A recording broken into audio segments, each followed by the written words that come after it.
ప్రధానంగా కాంగ్రెస్ పార్టీ మాపై టార్గెట్ చేసిందని కూడా బీఆర్ఎస్ అంటుంది. ఏం చెప్తారు? అక్కడ ఎస్ఐబి ఆఫీసులో ఉన్న ఎక్విప్మెంట్ అంటే హార్డ్ డిస్క్లని గీడిస్లో మొత్తం ఇరగొట్టేసేసి పగలగొట్టేసేసి మూట కట్టి మూసిలో పడేసారు. ట్యాప్ చేశారు అనేది కూడా ఆమె ఆరోపిస్తుంది. ఏం చెప్తారు? ఇప్పుడు అది కేటీఆర్ చెప్పాలి. ఇక అప్పుడు దానికి అధికారుల పని చేసుకుంటే ఇంటి అడవిలో అది కూడా వింటారా? అధికార పనులే చేయాలి. నక్సలైట్లది తీవ్రవాదులు చేయాలి. మరి మీ చెల్లది బావత్ చేసినామంటే తీవ్రవాదులా నక్సలైట్లు అది చెప్పు ఫస్ట్ కేటీఆర్. నెక్స్ట్ ఎవరు టార్గెట్? కేసీఆర్ నోటీసులు వచ్చే అవకాశం ఉందా? విచారించే అవకాశం ఉందా? 100% వస్తాడు ఆయన కూడా. విచారించడానికి అధికారం కేసీఆర్ ఇయ్యలే. మీకు చిత్తశుద్ధి ఉంటే మీరు మాకు పర్మిషన్ ఇరి, మేము చూస్తాం 48 గంటలలో కేసీఆర్ని లోపటేస్తాం. అసలు ఈ నిబంధనని తెలంగాణనే తెచ్చిందంటవా? ఇంత పచ్చబద్దమా ఏముంది? నిజంగా స్థాయి పెంచుకునేటటువంటి పనులు కేటీఆర్ కానీ హరీష్ రావు గారు కానీ చేయట్లేదు. ఈ బీఆర్ఎస్ పార్టీ అనేది పెద్ద బోగస్. నమస్తే, welcome to Disha TV. Telangana రాష్ట్రంలో రాజకీయ పరిణామాలు చాలా వేగంగా కొనసాగుతున్నాయి. ఓవైపు ఫోన్ ట్యాపింగ్ అంశం తెరపైకి వచ్చింది, మరోవైపు బొగ్గు గనులకు సంబంధించిన అంశము, ఇటు మున్సిపల్ ఎన్నికలు, ఆ తర్వాత దావోస్ పర్యటన, వీటి చుట్టే ప్రధానంగా ఈ మధ్యకాలంలో పెద్ద ఎత్తున చర్చ జరుగుతుంది. ఇక ప్రధానంగా మొన్న హరీష్ రావుకు అలాగే తాజాగా కేటీఆర్కు నోటీసులు సిట్ పంపడంతో ఫోన్ ట్యాపింగ్ అంశంపై ప్రధానంగా రాజకీయ పార్టీలు ఒకరిపై ఒకరు ఆరోపణలు చేసుకుంటున్నారు. ఇక దర్యాప్తు కొనసాగుతుంది. జరుగుతున్న పరిణామాలపై మాట్లాడి తెలుసుకునే ప్రయత్నం చేద్దాం. మనతో పాటు కాంగ్రెస్ పార్టీ ఫైర్ బ్రాండ్ అలాగే టీపీసీసీ మీడియా కమిటీ చైర్మన్ సామ రామ్మోహన్ రెడ్డి గారు ఉన్నారు. నమస్తే. నమస్తే. ఫోన్ ట్యాపింగ్ అనేది ఒక కక్ష సాధింపు చర్య, డైవర్షన్ చేయడానికే ఈ రోజు అయితే మాత్రం ప్రధానంగా కాంగ్రెస్ పార్టీ మాపై టార్గెట్ చేసిందని కూడా బీఆర్ఎస్ అంటుంది. ఏం చెప్తారు? ఇప్పుడు కక్ష సాధింపు చర్య అనడానికి ఇది ఉండదు. పూర్తిగా టెక్నికల్ విషయమైనటువంటిది. ఇప్పుడు ఎవడో డ్రోన్ ఎగిరేస్తే అది నా మీద అప్పుడు ఆపాదించేసేసి రేవంత్ రెడ్డి గారిని జైలు వేసినటువంటిది కాదు ఇది. ఓకే. ఫోన్ ట్యాపింగ్ వ్యవహారం పూర్తిగా కమ్యూనికేషన్ అనంటే టెలికాం సర్వీస్ ప్రొవైడర్స్ ఎవరైతే ఉంటారో వాళ్ళు పంపించినటువంటి డేటా ప్రకారం నార్మల్గా ఇది అసలు సిస్టమ్ ఏంటిదో మనం ఒకసారి తెలుసుకోవాల్సిన అవసరం ఉంటుంది. ఫోన్ ట్యాపింగ్ అనేది అంశం ఎందుకు వచ్చింది అనంటే జనరల్గా చట్టంలో ఏముంటుంది అనంటే రాష్ట్రమో దేశాన్నో యొక్క శాంతి భద్రతలను విఘాతం కలిగించేటటువంటిది నక్సలైట్ల మీదనో తీవ్రవాదుల మీదనో ఇంకేదైనా దుష్ట శక్తుల మీదనో దృష్టి సారించాలనంటే తద్వారా శాంతి భద్రతలను కాపాడనీకే పోలీసు వాళ్ళు కేంద్ర ప్రభుత్వం దగ్గర నుంచి అనుమతి తీసుకొని టెలికాం సర్వీస్ ప్రొవైడర్స్ అంటే ఎయిర్టెల్, ఐడియా, జియో ఇవన్నీ ఉన్నాయి కదా, వాళ్ళకి ఒక లిస్టు అనుమతి ఇక్కడ తీసుకున్న తర్వాత రాష్ట్ర ప్రభుత్వం నుంచి ఇంటెలిజెన్స్ ఏదైతే ఉంటుందో ఎస్ఐబి వాళ్ళు టెలికాం సర్వీస్ ప్రొవైడర్స్కి అనుమతి తీసుకుంటారు అనమాట. ఈ లిస్ట్ ఇస్తారు, మాకు ఇవి మొత్తం కావాలి అని చెప్పి. కావాలని ఇచ్చినప్పుడు వాళ్ళు ఇంటర్సెప్ట్ చేయడానికి నార్మల్గా ఏముంటుంది, ఇప్పుడు ఎయిర్టెల్ నుంచి ఐడియా లేకపోతే ఎయిర్టెల్ ఇంకోటి ఏదైనా ఫోన్ మాట్లాడుకుంటారు కదా. ఇప్పుడు నార్మల్గా ఈ ఫోన్లు ఇననీకే ఆ టెలికాం సర్వీస్ ప్రొవైడర్స్కి ఈ పోలీసు వాళ్ళు అనుమతి అడుగుతున్నట్టు అనమాట. అవి లిస్ట్ ఇస్తారు, 1 2 3 4 5 6 7 8 9 10 మాకు ఈ 10 నంబర్లకి ఇంటర్సెప్షన్ కావాలి, మేము వాళ్ళ తినాలి, ఎందుకంటే వాళ్ళు శాంతి భద్రతలకి విఘాతం కలిగించే ప్రొఫైల్స్ అని అంటే టెలికాం సర్వీస్ ప్రొవైడర్లు మేము ఇయ్యమననిక లేదు, అనుమతి తీసుకురు కదా చట్ట ప్రకారంగా, రేపు పొద్దున వాళ్ళని ఎవరు కూడా అన్నారు కాబట్టి అనుమతిస్తారు. సో ఈ అనుమతి ఇచ్చేటటువంటి దాంట్లో టెలికాం సర్వీస్ ప్రొవైడర్లు ప్రభుత్వం మారినప్పుడు ఇది ఏమైంది అని అంటే, ప్రభుత్వం మారిన తర్వాత రిజల్ట్స్ వచ్చిన తర్వాత అక్కడ ఎస్ఐబి ఆఫీసులో ఉన్న ఎక్విప్మెంట్ అంటే హార్డ్ డిస్క్లని గీడిస్లో మొత్తం ఇరగొట్టేసేసి పగలగొట్టేసేసి మూట కట్టి మూసిలో పడేసారు. ఇప్పుడు చట్ట ప్రకారంగా చేసేటోడే అయితే నిజంగానే శాంతి భద్రతలకు పడేయాల్సిన అవసరమే లేదు, డేటా మొత్తం ఉంటుంది. 20-30 సంవత్సరాల నక్సలైట్లు దాలేదు ఉంటున్నటువంటి డేటా కూడా ఉండే, కానీ ఎందుకు ఇవన్నీ ఇరగొట్టేసిరు, ఎందుకు ఇవన్నీ నానా హంగామా చేసిరు, దాచిపెట్టేటటువంటి ప్రయత్నం చేసిరు, ఇవన్నీ ఎందుకు చేసిరు అని అంటాం. ఇది ఇక్కడి వరకు ఉండి హార్డ్ డిస్క్ ఏం లేకుండా పడేసేసారు. అలా డిలీట్ చేస్తాం, మళ్ళీ రిట్రీవ్ చేస్తామని చెప్పి. కానీ వాళ్ళ దురదృష్టం ఏమైంది అని అంటే, ఇదే టెలికాం సర్వీస్ ప్రొవైడర్లు ఏవైతే లిస్టు వాళ్ళకి ఇస్తే అనుమతిస్తాయో ఆ లిస్ట్ అయిపోయిన తర్వాత మళ్ళీ అదే లిస్టు ప్రభుత్వానికి పంపించి మేము ఇవి డిలీట్ చేస్తున్నాం ఇక, ఎందుకంటే మా దగ్గర ఉంచుకోవద్దు అనేది ఒకటి ఉంటుంది. ఈ ప్రభుత్వం మారంగా లిస్టులు వచ్చినాయి మనకి. మీరు గతంలో మమ్మల్ని అనుమతి పొందినటువంటి ఈ లిస్టులు మొత్తం కూడా మేము డిలీట్ చేస్తున్నాం ఇక, ఇప్పుడు అవసరం లేదు కదా అని చెప్పి ప్రభుత్వానికి లిస్టులు వచ్చినాయి.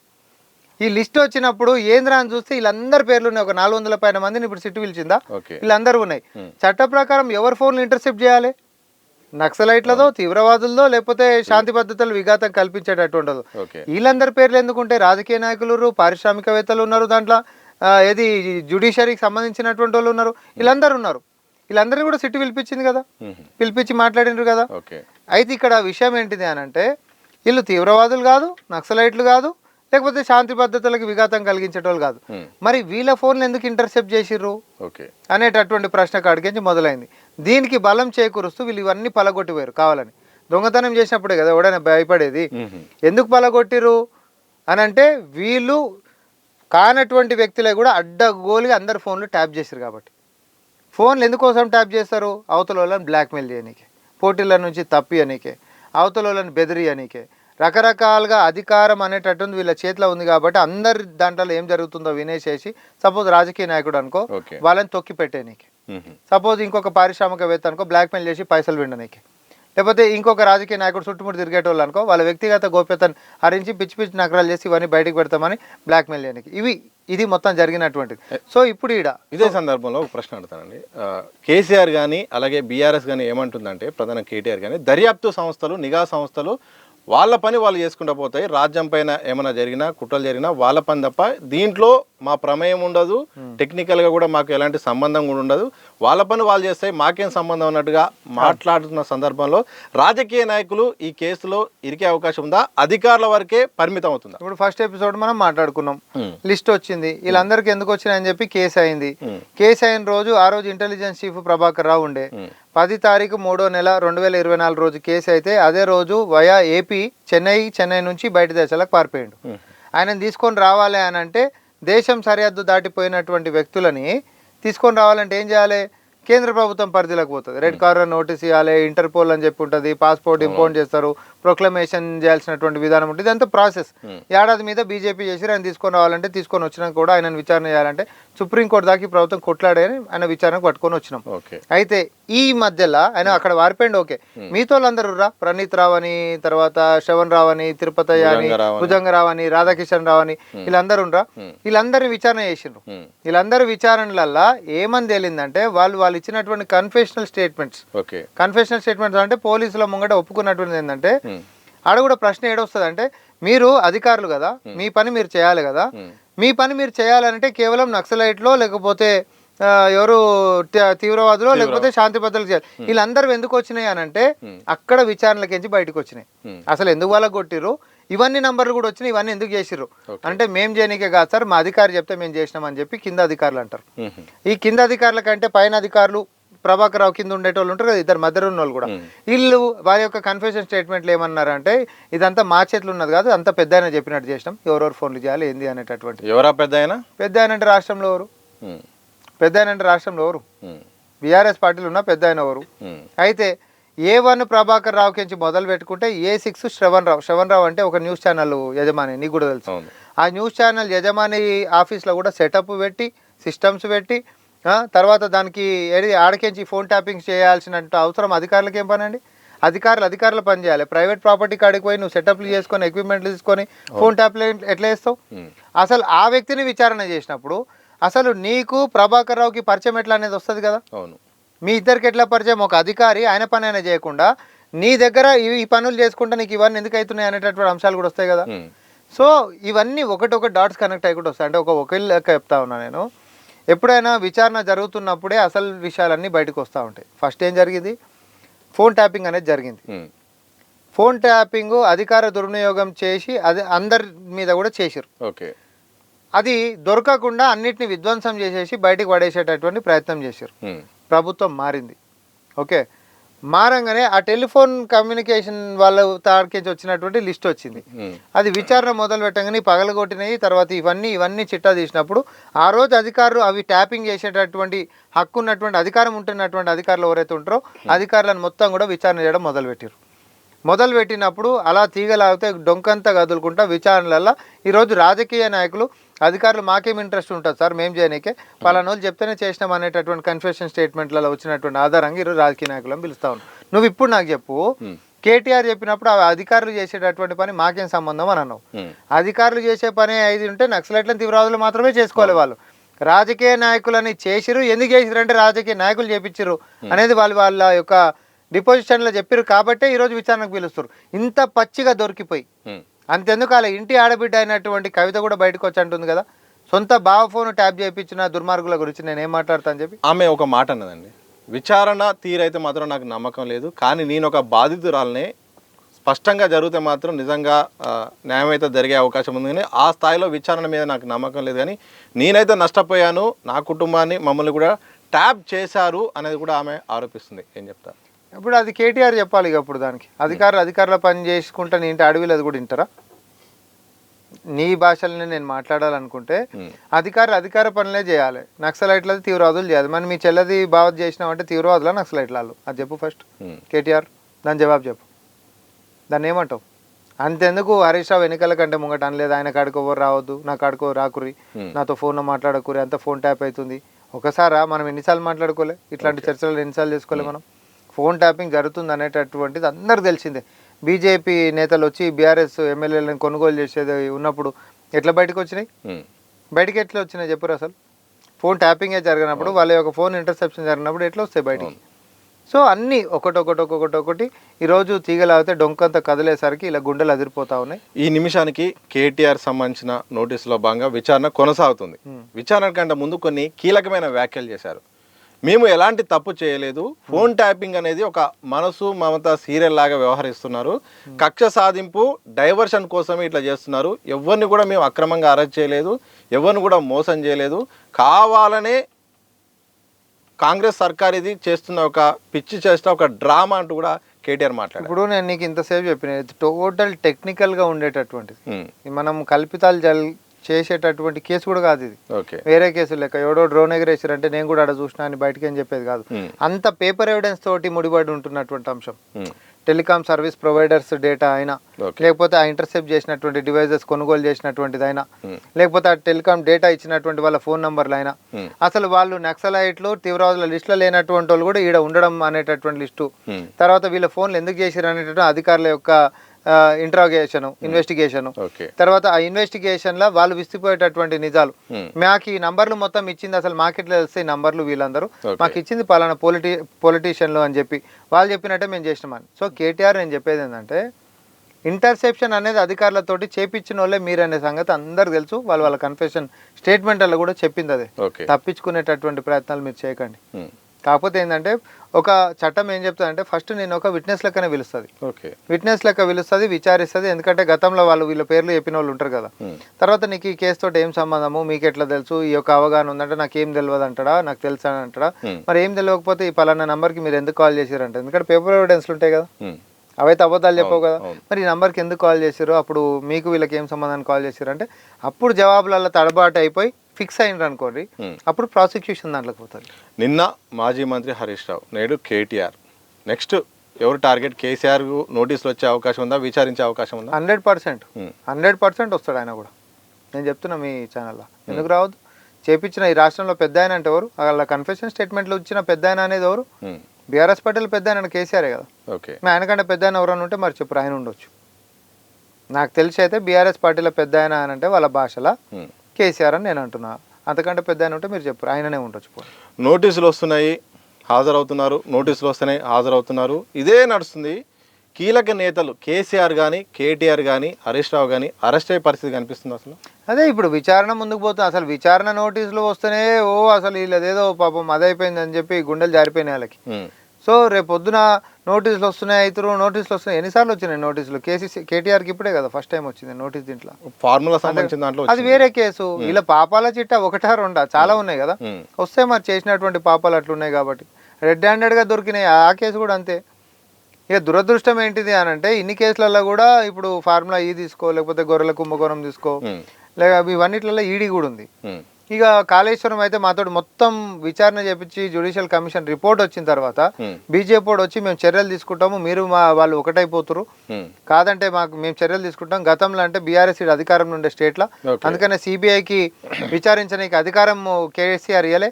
మీకు చిత్తశుద్ధి ఉంటే మీరు మాకు పర్మిషన్ ఇరి, మేము చూస్తాం 48 గంటలలో కేసీఆర్ని లోపటేస్తాం అన్నారు. ఎందుకు అది అసలు విచారణ మీకు ఓకే అన్నారు, సిబిఐ యాక్సెప్ట్ చేసింది, కానీ కనీసం విచారణ ముందుకు సాగట్లేదు స్పీడ్ గా. బీజేపీ బీఆర్ఎస్ ని కాపాడుతా. సింపుల్ క్వశ్చన్, కరెక్ట్ చెప్పినాను. ఎందుకు సిబిఐ తోటి అడ్డం పెట్టి ఆ కేసును తీసేసుకున్నారు అంటే సిబిఐని అడ్డం పెట్టుకుని బీఆర్ఎస్ ని కాపాడడానికి. ఎంతమందిని పిలిచిరండి ఇప్పటిదాకా? 3.5 నెలలు అయింది. ఎంతమందిని పిలిచిరు? కాళేశ్వరం దాని మీద జ్యుడిషియల్ కమిషన్లో ప్లానింగ్, మేనేజ్మెంట్, కన్స్ట్రక్షన్ క్వాలిటీ కాడికేసి మొత్తం కాంప్రమైజ్ అని ఇచ్చారు. అవునా? ఇచ్చినాక కూడా ఈ రోజు దాకా విచారణ ఎందుకు జరగలేదు చెప్పురి? మళ్ళీ బీజేపీలు ఇవి కూడా మాకు ఇవ్వండి విచారణ అంటే ఎందుకు? ఇది కూడా కప్పిపుచ్చేసానికి, మనుగప్పేనికి. ఇప్పుడు ఇది కూడా, ఈ ఫోన్ ట్యాపింగ్ కూడా ఏడాది మీద పెండింగ్ ఎవరి దగ్గర అయింది? ఆ ప్రభాకర్ రావు అనేటటువంటి వ్యక్తిని బయట దేశాలకి తీసుకొని రావాలంటే అది కేంద్ర ప్రభుత్వం కాడ ఉంటున్నటువంటి వ్యవహారం. ఆడ డిలే చేశారు. ఇప్పుడు మన కాడికి రాగానే స్పీడ్ అవుతుందా లేదా?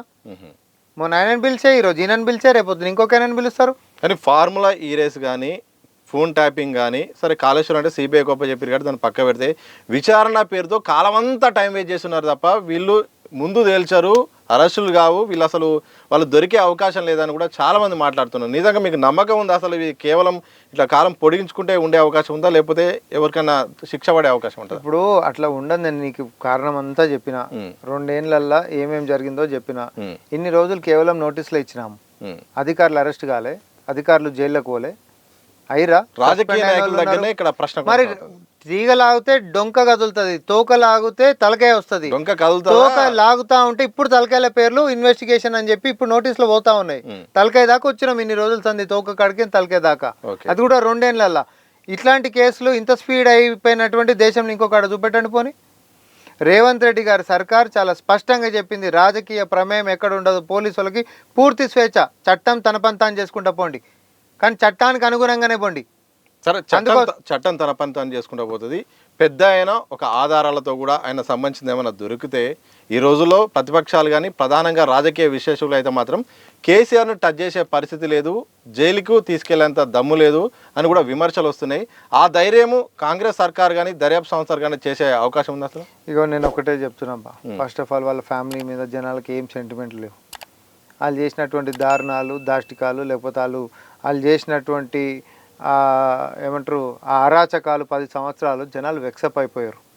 ఎవరన్నా వాళ్ళ వల్ల లాభపడ్డాడు చుట్టుముట్టు ఒక 100-150 మంది గిట్ట ఉంటే ఉండొచ్చేమో, కానీ తెలంగాణ 4 కోట్ల మంది జనాలకి ఎవ్వరికి మంచి ఏం జరగలేదు, జరిగినటువంటిది కూడా లేదు. వాళ్ళ మీద ఎందుకు సెంటిమెంట్ ఉంటుంది చెప్పు?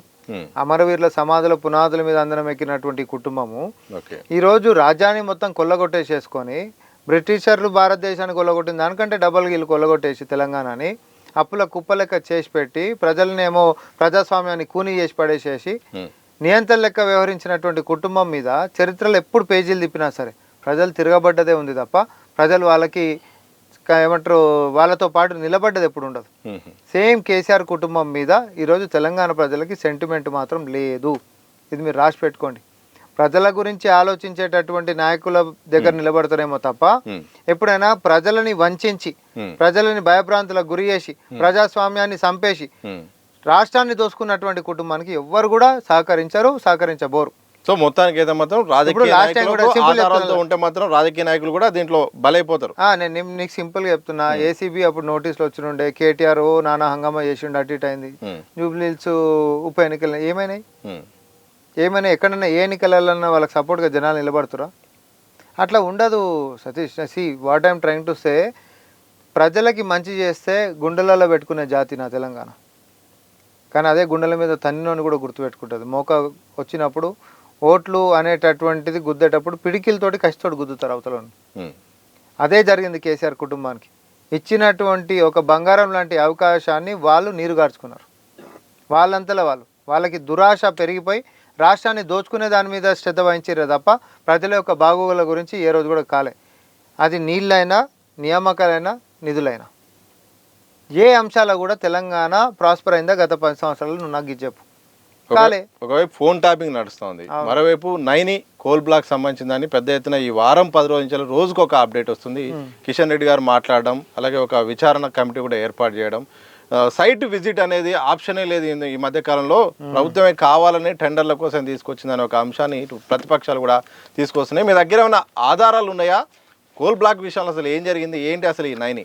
మొదటిసారి సైట్ విజిట్ సర్టిఫికేట్ అనేటటువంటిది తీసుకొని వచ్చినందుకే ఇదంతా పంచాయతీ అయింది అని అన్నారు. అవునా? ఆరోపణలు ఫస్ట్ మొదటి క్వశ్చన్, అసలు కనీసం ఈ టెండర్ ప్రక్రియ పూర్తయిందా? కాలేదు. మరి అవినీతి అనే ఆస్కారం ఏడుందండి? ఇది జెర్సే పక్కనేసి దానికి కారణం ఏమని చెప్పారు? సైట్ విజిట్ సర్టిఫికేట్ అనేటటువంటి నిబంధన ఈసారి కాంగ్రెస్ పార్టీ మొదటిసారి దేశంలో ఇక్కడ చేర్చింది కాబట్టే అది అవినీతికి ఆస్కారంగా కనిపించింది అని, ఒకరికి మేలు చేయడానికి అన్నారు కదా. అలా ఆరోపణ అదే. బీజేపీ వాళ్ళు కూడా అదే ఎత్తుకురు కదా. ఎందుకంటే బీజేపీ బీఆర్ఎస్ ఒక్కటని నిరూపించడానికి ఇది ఒక ఆధారాలతో కూడినటువంటి అంశాన్ని నేను చెప్తా. ఇది ఏ సంవత్సరం సతీష్? ఈ ఫస్ట్ చదువు సింగరేణి కోయిలరీసే కదా. ఓకే, ఇది ఏ సంవత్సరం? 15/12/2021. ఇది టెండర్దే కదా.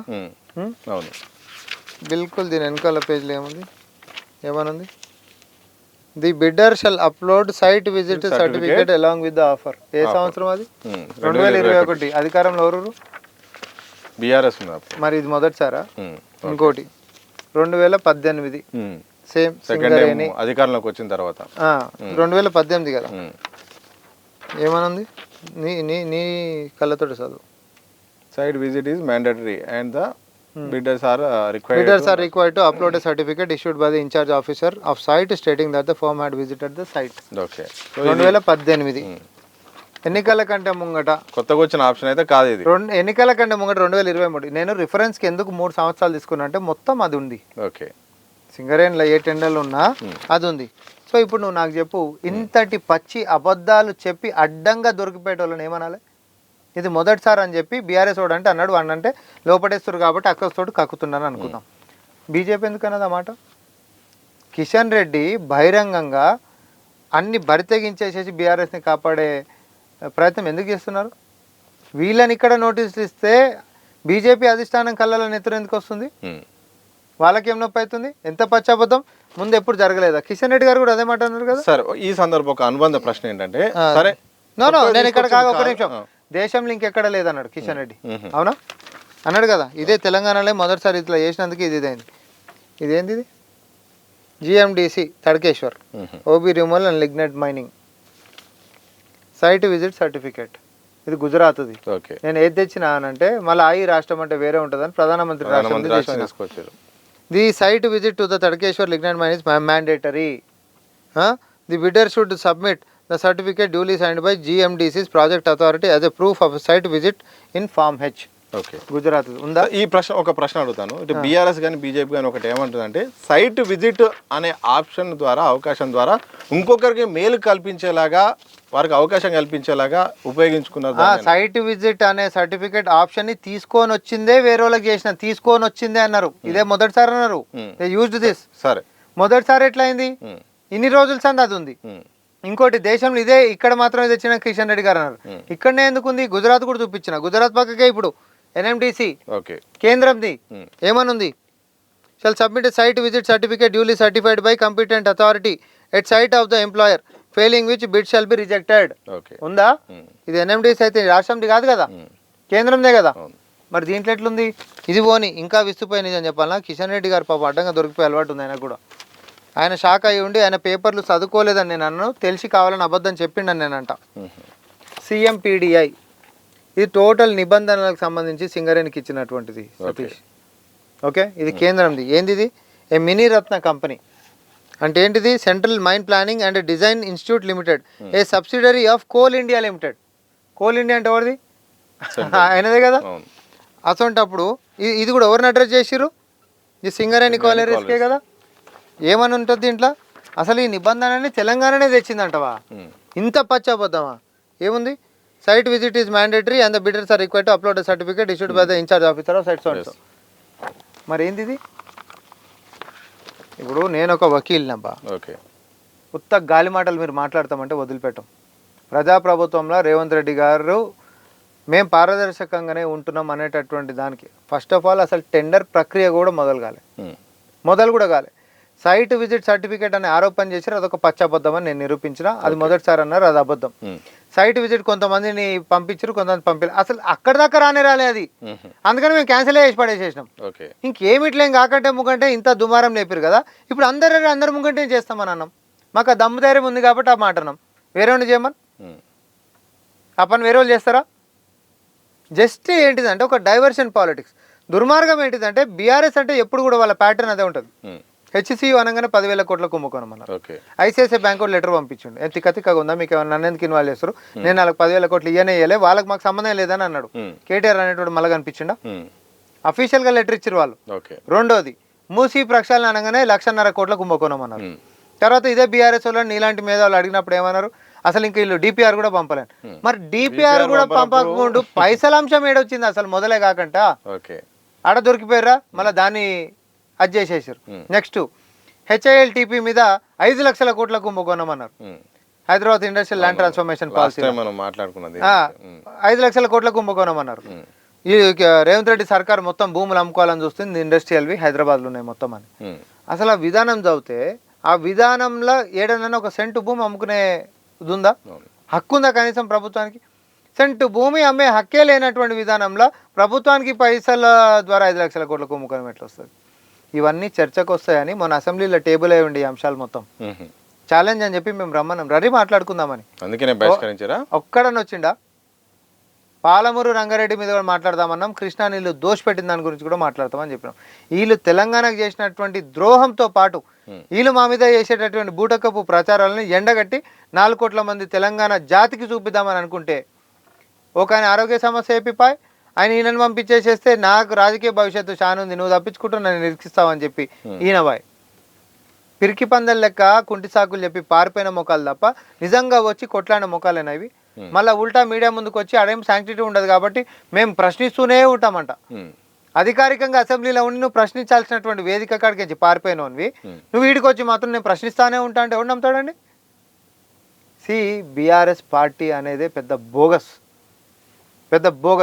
ఇప్పుడు దొంగతనాలు చేసి దుమ్మిలు చేసి పిక్ పాకెటర్ గారు లేక పాలీలు ఉంటాడు కదా, ఊకే పోలీసు వాళ్ళు పట్టుకొని కొట్టి కొట్టి కొట్టి కొట్టి అని తోలు మందం అయిపోతుంది. పోలీసు వాళ్ళు ఎంత కొట్టినా లట్లిరిగిపోతుంటే తప్ప అని దెబ్బ తాకదు. అటు బాధ కూడా పడాడు, నిలబడతాడు అట్లా. సేమ్ అట్టనే ఈ బీఆర్ఎస్ నేతలు కూడా అబద్ధాలు చెప్పి చెప్పి చెప్పి చెప్పి ప్రజలు మొత్తం ముఖం మీద పట్టి ఊంచిన సిగ్గులు ఎదురా మీకు అసలు ఇంత పచ్చిక అబద్ధాలు ఆడుతున్నారు అన్నా కూడా మాకేలా సిగ్గు అన్నట్టు మళ్ళీ అదే బీఆర్ఎస్ పార్టీ అదే అబద్ధాలకు పోతా ఉంది. నేను ప్యాటర్నే చెప్పినా నేను ఇప్పుడు. సో ఇవి 2 అంశం పక్క పెడితే దావోస్ పర్యటన కూడా ఇటు బీఆర్ఎస్ బీజేపీకి ఒక విమర్శ చేస్తుంది. ఇక్కడున్న కంపెనీలే అక్కడికి పోయి ఒప్పందాలు కూర్చుకుంటున్నారు ఒకటి, మరోవైపు అసలు దావోస్ పేరుతో మొత్తం పెట్టుబడులు అంటూ కూడా ఒక డ్రామా క్రియేట్ చేస్తుంది అంటూ కూడా ఇటు కేటీఆర్ సంబంధించిన అయితే బీఆర్ఎస్ అయితే మాత్రం మాట్లాడే ప్రయత్నం చేస్తుంది. వాస్తవానికి దావోస్ పర్యటన ఎట్లా కొనసాగుతుంది, పర్యటన మొత్తం కూడా సారాంశం ఏమి, ఎలాంటి ఫలితాలు వచ్చినాయి అసలు? దావోస్ పర్యటన అనేటటువంటిది ఈ ప్రభుత్వానికి రాష్ట్రం పట్ల భవిష్యత్తు పట్ల అభివృద్ధి చెందించుకోవాలి మన యొక్క రాష్ట్రాన్ని, నగరాన్ని మరీ ముఖ్యంగా. అండ్ మనం ఎందుకంటే క్లీన్ సిటీ అనేటటువంటిది మనం ఒకటి ప్లాన్ చేసుకున్నాం, ఫ్యూచర్ సిటీ అని, రైట్? ఆ ఫ్యూచర్ సిటీలో రాబోతున్నటువంటి కంపెనీలు, ఇంకా రావాల్సినటువంటి కంపెనీలు ఫార్చ్యూన్ 500 కంపెనీలలో మనకు హైదరాబాద్కి వీలైనంత ఎక్కువ తెచ్చుకోవాలనేటటువంటి ఒక కాంపిటీషన్ తోటి మనం పోయినాం. గత 10 సంవత్సరాలు ఏ రోజు కూడా ఇలా మొక్కలకు తీసుకొచ్చి కొత్త కంపెనీలు తెచ్చినటువంటిది లేదు. ఇప్పుడు ఖాళీ పోయిన సంవత్సరం 2025 ట్రాక్ రికార్డ్ తీస్తే నేను ఓపెన్ ఛాలెంజ్ చేస్తున్నా, ఇంటర్వ్యూ చూస్తున్న వాళ్ళందరికీ కూడా గత 10 సంవత్సరాలలో వచ్చినటువంటి కంపెనీలకి కేవలం మేము వచ్చినాక ఒకటే సంవత్సరం వచ్చినటువంటి కంపెనీలకు బేరీజ్ వేయండి సరిపోతుంది. పని చేసేటటువంటి పనిమంతుడికి బోగస్ మాటలు మాట్లాడేటటువంటి ఇక్కడ పనికి మాలినోనికి చాలా తేడా ఉంది. రేవంత్ రెడ్డి గారు పని చేస్తున్నారు, ఒక పక్క తెలంగాణ సంస్కృతి సాంప్రదాయాలను కాపాడుకుంటా అక్కడ మరి సమ్మక్క సారక్క గద్దలు నిలబెట్టుకొని ఇన్ని సంవత్సరాలు ఎప్పుడు లేదు తెలంగాణ వచ్చినాక మనం నిలబెట్టుకోవాలి కదా, అది చేసుకుంటే మళ్ళీ ఇమీడియట్గా విమానం ఎక్కి దావోస్కి పోయి మళ్ళీ రాష్ట్రానికి రావాల్సినటువంటి కంపెనీల గురించి పాటుపడుతూ ఉన్నాడు. కానీ ఈ పని లేనివాడు ఏం చేస్తూ ఉన్నాడు అని అంటే కాళ్ళకు కట్టలు పెట్టడము, నోటికి వచ్చినట్టు అబద్ధాలు ఆడడము, ఈయన తానా అంటే తందానానికి ఇంకొక ఆయన కూర్చుండు. ఎందుకంటే ఆయనకు పాపం రూపాయి రాష్ట్రానికి తెచ్చుడు శాతగానోడే, ఇక బయట దేశాలకించి కంపెనీలు తెచ్చుడు ఏడో శాతం అవుతుంది. మనం అంత దానికి ఫస్ట్ బిల్టప్ కాలే కదా, కాబట్టి రేవంత్ రెడ్డి గారిని విమర్శిస్తూ ఉంటారు. ఓడేమో వచ్చి ఇంకో మాట అంటాడు, ఆయనకి ఇంగ్లీషే మాట్లాడడానికి రాదు, అసొంటప్పుడు ఎట్లయితుంది? ఇంగ్లీష్ మాట్లాడడానికి వస్తే కంపెనీలు వస్తాయని ఉన్నాయా అండి? చైనీస్ ఉన్నారు, రష్యన్స్ ఉన్నారు, ఫ్రెంచ్ ఉన్నారు, స్పానిష్ ఉన్నారు, వీళ్ళందరికీ ఇంగ్లీష్ వచ్చిన వాళ్ళే పోతారు అనుకుంటాం. ఓకే. అట్లుంటుందా? కుదురుతుందా? లేదు. సో ఇగో అట్లాంటి చిల్లర వాదనలు, చిల్లర విమర్శలు చేసుకుంటా ఆయన స్థాయి రోజుకి ఇంత దిగిపోతున్నాడే తప్ప నిజంగా స్థాయి పెంచుకునేటటువంటి పనులు కేటీఆర్ కానీ హరీష్ రావు గారు కానీ చేయట్లేదు. డైవర్షన్ డైవర్షన్ డైవర్షన్ ఇదే పదాన్ని ఇటు బీజేపీ ఇటు బీఆర్ఎస్ వాడుతుంది. డైవర్షన్ కోసమే మొత్తం కూడా కాంగ్రెస్ సర్కార్ వాళ్ళ వైఫల్యాలను తప్పించుకోవడానికే కేసులు, విచారణలు ఇదంతా పేరుతోనే ఒక్కొక్క రోజుకొక అంశాన్ని క్రియేట్ చేసి జనాలపైన వదులుతుంది. మొత్తం చర్చ అంతా ఇటు డైవర్ట్ చేసేలాగా రేవంత్ రెడ్డి చేస్తున్నారని కూడా రెండు పార్టీలు చేస్తున్న ఆరోపణలు నిజమేనా? అటెన్షన్ అటెన్షన్ అటెన్షన్ ఈ కేవలం పబ్లిక్ పీపుల్ అటెన్షన్ కోసం మాత్రమే అబద్ధాలు చెప్పైనా సరే జనాలు నన్ను చూడాలని చెప్పి వాళ్ళు చేస్తున్నటువంటి ప్రయత్నాలు పాపం బీజేపీ బీఆర్ఎస్ కలిసి పాపం వాళ్ళకు వచ్చినంత బాధ ఇంకొకరికి రావద్దేమో. ప్రభుత్వాన్ని విమర్శిద్దామంటేనేమో ఏం లేవు, ఆధారాలతో నిరూపిద్దామంటేనేమో ఏం లేవు, ఏదో బట్టగాల్చి మీదేసి ఆ రోజుటికి పూట గడుపుకునేటటువంటి పరిస్థితికి వచ్చినాయి ప్రతిపక్షాలు ఇట తెలంగాణలో. అట్లాంటిది నిజంగానే మీరు అర్థవంతంగా గిట్ట విమర్శ చేసిందనుకో, అసెంబ్లీలో ముఖ్యమంత్రి గారే చెప్పారు, రండి మా నుంచి ఏమైనా తప్పులు జరిగినా సరిదిద్దుకోవడానికి మేము సిద్ధంగా ఉన్నాం రండి అన్నాం. లేదేమైనా విమర్శలు జరిగినా ఓపెన్గా చెప్పండి, నేను విచారణ జరిపించడానికి సిద్ధంగా ఉన్నా అని చెప్పిండ్రు. ఇంకేం చేయాలండి? అంతకంటే ముందు ఇట్లాంటిది నువ్వు నాకు చూపెట్టు. ముఖ్యమంత్రి కేసీఆర్ ఉన్నప్పుడు 10 ఏళ్ళలో ప్రతిపక్షాలు నీ మాట అనేది ఒకటి రీల్ చూపెట్టు, ఒక చిన్న బయట చూపెట్టు. ఇంత ఘోరమా? ఇంతనా? అక్కసు కక్కుతా ఉన్నారే తప్ప రాష్ట్ర ప్రగతి కోసం ఏ రోజైనా పాటుపడ్డటువంటి ముఖాలేనా? నిజంగానే నీకు దావాస్ మీద అంత చిత్తశుద్ధి ఉంటే ముఖ్యమంత్రి గారు అనుమతి తీసుకొని నువ్వు కూడా పోయేదుండే కేటీఆర్, నువ్వు కూడా పోయేదుంటే. వస్తానంటే ఎందుకు వద్దంటాం? నువ్వు కూడా పోయేదుండే. నేను కూడా వస్తా, కొంచెం నేర్చుకుంటా, నేను ఇంత చదువుకున్నా, నేను తేలేకపోయినా నువ్వెట్లా తేగలుగుతున్నావు 2 ఏళ్ల సంధి అని నేర్చుకుంటామంటే ఎందుకు రానియారు? నువ్వు చెయ్యంది రేవంత్ రెడ్డి గారు చేసి చూపిస్తున్నారు అనేది మీ యొక్క బాధ, అంతకుమించి వేరేది లేదు. నిజం చెప్పాలంటే ప్రపంచం అంతా ఓ పక్క క్రైసిస్ తోటి నడుస్తూ ఉంటే ఆ కష్టం రాష్ట్రానికి తెలియనీయకుండా చేస్తున్నాడు అని అంటే ఫస్ట్ ఆ నాయకత్వాన్ని మీరు కనీసం మెచ్చుకోకపోయినా సరే కానీ దాన్ని ఏమంటారు ఖరాబ్ చేయకండి, ఆ తెలంగాణ ప్రజలకు మంచిది కాదు.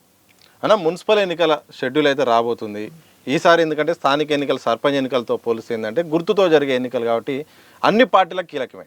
ప్రధాన పార్టీలు 3టికి, మిగతాటి మజ్లిస్తో పాటు కమ్యూనిస్ట్ అందరికి కూడా కీలకమే.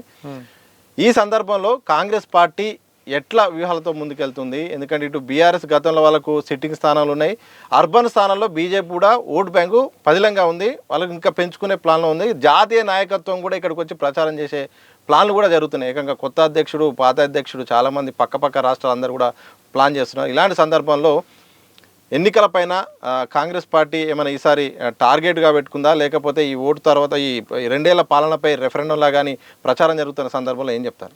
ఇప్పుడు రెఫరెండం లాంటి భారీ డేలాలు కొట్టేటోళ్ళు అందులోనే కలిసిపోయారు. మొన్న జూబ్లీస్లో కూడా కేటీఆర్ అదే మాట అన్నాడు, ఈ ఎన్నిక రెఫరెండం వాళ్ళ ప్రభుత్వానికి మా యొక్క పనితీరుకి అని అన్నాడు. జనాలు రెఫరెండం చూపించేసేసారు. మరి దాని తగ్గట్టున బిహేవ్ చేస్తుందంటే లేదు. సో మున్సిపల్ ఎన్నికలకి మా యొక్క నిజాయితీ, మా యొక్క నైతికత, మా యొక్క పారదర్శకత అనేటటువంటి ఉన్న విషయాలతోటే మేము జనాల ముందుకు పోతాం. ఎందుకంటే లేనివి చెప్పాల్సినటువంటి అవసరం లే.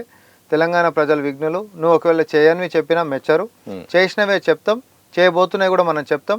ఉన్నటువంటి వాస్తవ పరిస్థితి అనేది పారదర్శకంగా ఆ రోజు మేము శ్వేతపత్రం ఆర్థిక విషయాలతోటి మొదలు పెట్టుకుంటే తర్వాత అన్ని రకాలుగా విచారణ చేసేటటువంటి దాకా కూడా రేవంత్ రెడ్డి గారి యొక్క పరిపాలన తెలంగాణ ప్రజలు చూస్తూనే ఉన్నారు.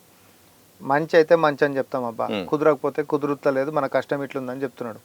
మీడియా ముందుకు వచ్చి ముఖ్యమంత్రి గారే చెప్తున్నారు, ఇది పరిస్థితి, మీరు అడుగుతూ ఇయ్యాలని నాకు కూడా ఉంది, కానీ సిచ్యువేషన్ ఇది ఉంది అని ఒక్కొక్కటి మెరుగుపరుచుకుంటూ వచ్చి అన్నిటినీ కూడా రేపొద్దున పూర్తి చేసేటటువంటి చిత్తశుద్ధితో ఒక నాయకుడు ముందుకు పోతున్నప్పుడు నిజాయితీకి ఎప్పుడైనా పట్టం కడతారు.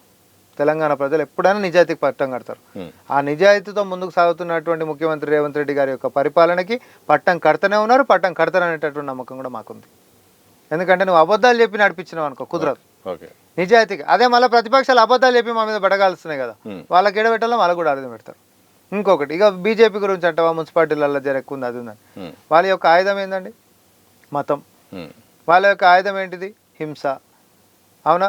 ఎంతసేపు యువకులని టార్గెట్ చేసి వాళ్ళ మెదడులల్లో ఒక విషాన్ని నింపి తర్వాత ఒకరంటే ఒకరికి పడకుండా మతం అయిపోయినాక కులం అయిపోయినాక ప్రాంతం ఇంకోటి ఎన్ని రకాలుగా విడదీయాలో అన్ని రకాలుగా విడదీసేటటువంటి కుట్రలను నమ్ముకున్నటువంటి బీజేపీని తెలంగాణ జాతి సహించదు అనేటటువంటిది నేను ఒకసారి తెలియజేసుకుంటున్నాను. ఎందుకనంటే ఒక పక్క దేశవ్యాప్తంగా కూడా హిందువులు అని చెప్పుకోబడుతున్నటువంటి బీజేపీ అదే హిందువుల పట్ల చేస్తున్నటువంటి దాష్టికాలు ప్రపంచమంతా చూస్తూ ఉంది. ఓకే, అవునా? ఈరోజు మీకు 1500 నుంచి 1600 సంవత్సరాల పురాతనమైనటువంటి గుడ్లని వాళ్ళ పార్కింగ్ల కోసం ఢిల్లీ నడిబొడ్డున కూలగొడుతున్నటువంటి తీర్కాడికెచ్చి మొదలు పెట్టుకుంటే శంకరాచార్య లాంటి వారిని నదులలో స్నానం చేయనీయకుండా అనుమతి ఉందా నీకు, అసలు నువ్వు ఎట్లా శంకరాచార్య అనేటటువంటి దాకా అహంకారంగా మెలిగే పరిస్థితి వచ్చింది అని అంటే ఇది గతంలో బీజేపీలు ఏమంటారు బ్రిటిషర్లు అంతకంటే ముందు వచ్చినటువంటి ముఘళ్ళు కూడా చేయకుండా ఉన్నంత దాష్టికాలు ఈరోజు బీజేపీ తలపడతా ఉంది. కళ్ళు ఎప్పుడు నెత్తికి ఎక్కినప్పుడు ధర్మం నీకు కనబడదు. సో ధర్మ మార్గాన నడుస్తున్నటువంటి అసలైనటువంటి హిందూ జాతి మొత్తం కూడా ఈరోజు మేల్కొల్పుకొని బీజేపీ చేస్తున్నటువంటి ఒక ఆగడాలని అన్నీ గ్రహించుకొని రానున్నటువంటి కాలంలో దానికి కూడా ఖచ్చితంగా ఫలితం అనేటటువంటిది ఉండాల్సిందే, ఇస్తారు కూడా. అది ఎవరమైనా ఇప్పుడు నేను తప్పు మాట్లాడినా నువ్వు తప్పు మాట్లాడినా నేను మందిని ముంచనీకనే గిట్ట తయారయ్యి నేను ఇష్టం వచ్చినట్టు ఇష్టారాజ్యంగా నాకు అధికారం ఉంది కదా అని చెప్పి మెలిగినాం అనుకో జనాలు నేను నిలబెట్టాలని పెడతారు. మరీ ముఖ్యంగా ధర్మంతో పెట్టుకోకు. ఎందుకంటే మన పురాణాలు మొత్తం కూడా ఆఖరికి రాముడు కూడా ఆ ధర్మ మార్గం కోసం మాత్రమే పాటుపడ్డాడే. ఓకే, అట్లాంటి రాముడిని మనం దేవుడు అనుకుంటాం. ఆయన నమ్మినటువంటి ధర్మాన్ని కూడా నువ్వు బ్రేక్ చేసేసేస్తా ఉన్నావు. అట్లాంటిది ప్రజలు సహించరు. అట్లాంటిది ఎంటర్టైన్ చేసే ముచ్చటనే లేదు. ఈ విద్వేషాలను రగిల్చేటటువంటి ఈ యొక్క పాలిటిక్స్ లైఫ్ లైన్ అయిపోతుంది కాబట్టి మేల్కొల్పాల్సినటువంటి అవసరం మా మీద ఉంది. మేల్కొంటున్నటువంటి యువత బీజేపీ చేస్తున్నటువంటి ఆగడాలను దృష్టిలో పెట్టుకొని రానున్నటువంటి ఎన్నికల్లో ఫలితాలను ఇవ్వాల్సిందిగా కోరుకుంటాం. 2 ఏళ్ల కాలం పూర్తి అయిపోయింది. ఇక మొత్తానికి ఇటు కేసులు విచారణలు కొనసాగుతున్నాయి. ఒకవైపు ప్రభుత్వం మీరు చేసే పని మీరు చేస్తున్న పోతున్నారు. ఓవరాల్గా మీరు ఒకసారి ఈ 2 ఏళ్ల పాలన అయిపోయిన తర్వాత నెక్స్ట్ ఎట్లా ఉండబోతుంది, రాజకీయ పార్టీలు చేస్తున్న దానికి ఏం చెప్తారు? అసలు స్థిరంగానే నిలబడరు ఈ సర్కారు, స్థిరంగానే ఉండలేరు నాయకులన్నీ ఒక ఆరోపణలతో మొదలైనటువంటి మా యొక్క ప్రభుత్వం సుస్థిర ప్రభుత్వంగా ఈరోజు 2 సంవత్సరాలు కాదు ఇంకొక 8 సంవత్సరాలు కూడా పూర్తి చేసుకొని 10 సంవత్సరాలతో ఈ యొక్క రాష్ట్రాన్ని 100% ఎందుకు గెలవరబ్బా, మంచి పని చేసినప్పుడు ఎందుకు గెలవరు? ఈరోజు 10 సంవత్సరాలు కూడా రాష్ట్రంలో ఒక విజనరీ లీడర్ లెక్క రేవంత్ రెడ్డి గారు ఆయన కలలు కంటున్నటువంటి ఆ యొక్క ఫ్యూచర్ సిటీ అయినా లేకపోతే తెలంగాణలో ఇవ్వాల్సినటువంటి సంక్షేమాలైనా ఆడబిడ్డలని కోటీశ్వరులను చేయాలనేటటువంటి సంకల్పమైనా లేకపోతే పర్యావరణ పరిరక్షణలో నా నగరం ముందుండాలి, నా రాష్ట్రం ముందుండాలి దేశం మొత్తంలో కూడా కంపేర్ చేసుకుంటే అనేటటువంటి ఆ యొక్క చిత్తశుద్ధి అయినా అన్నిట్లల్లో కూడా నా యువత పక్కదారి పట్టొద్దు, స్కిల్స్ తోటి ముందుకు పోయి కొలువులలో ప్రగతి సాధించాలనే తప్ప మాదక ద్రవ్యాల బారిన పడి పక్కదారి పట్టొద్దు, అమ్మనాయనకి భారం కావద్దు, అమ్మనాయనని కడుపులు పెట్టుకొని చూసుకునేటటువంటిగా పిల్లలు తయారు కావాలని చెప్పి కొలువులు వస్తే కూడా వాళ్ళ జీతంలో ఇంత పర్సెంటేజ్ తీసి అమ్మనాయనలను కాపాడుకోవాలనే దూరదృష్టి దాకా సొంత ఇంటి మనిషి లెక్క మన ఇంట్లో పెద్దన్న ఉంటే కుటుంబం కోసం ఎట్లయితే ఆలోచిస్తారో అట్లా ఆలోచించేటటువంటి నాయకుడు ఉంటున్నప్పుడు ఈ యొక్క నగరం కాదు ఈ రాష్ట్రం ముందుకు పోతుంది. ప్రజల యొక్క నమ్మకంతో వారి యొక్క ఆశీర్వాదంతో మేము మళ్ళీ కూడా అధికారంలోకి వస్తాం. ఇంట్లో ఎట్లాంటి డోకా లేదు. మీ విలువైన టైం మాకు కేటాయించినందుకు థ్యాంక్ యూ అన్న.